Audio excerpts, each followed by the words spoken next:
সিরাজগঞ্জের ফুলজোর নদীতে চিরায়ত ঐতিহ্যবাহী পানসি নৌকা বাইচের সমাপনী দিনে জারি ও সারি গানের মূর্ছনায় মুখরিত হয়ে উঠেছিল নদীর দুই পার। এ বছরের নৌকা বাইচ প্রতিযোগিতা ছিল বিশেষত প্রাণবন্ত, কারণ এতে অংশগ্রহণ করেছে দেশের বিভিন্ন এলাকা থেকে আসা প্রতিযোগীরা। ফুলজোর নদীর পাড়ে স্থানীয় উৎসুক জনতা থেকে শুরু করে দূর দূরান্ত থেকে আসা দর্শনার্থীদের উপস্থিতিতে এক উল্লাসমুখর পরিবেশ তৈরি হয়। নদীর শীতল বাতাসে ভেসে আসা জারি ও সারি গানের সুরে সবাই মুগ্ধ হয়ে যায়। প্রতিযোগিতার প্রতিটি মুহূর্ত ছিল রোমাঞ্চকর, কারণ নৌকা বাইচের প্রতিযোগীরা নিজেদের সর্বোচ্চ দক্ষতা প্রদর্শন করে বিজয়ী হওয়ার জন্য প্রতিযোগিতা করেছেন।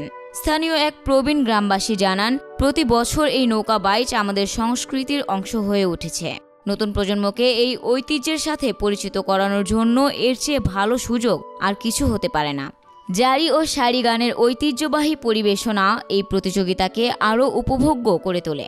নৌকা বাইচের মতো এমন ইভেন্টগুলো স্থানীয় সংস্কৃতি ও ঐতিহ্যের সংরক্ষণ ও প্রচারের ক্ষেত্রে গুরুত্বপূর্ণ ভূমিকা রাখে।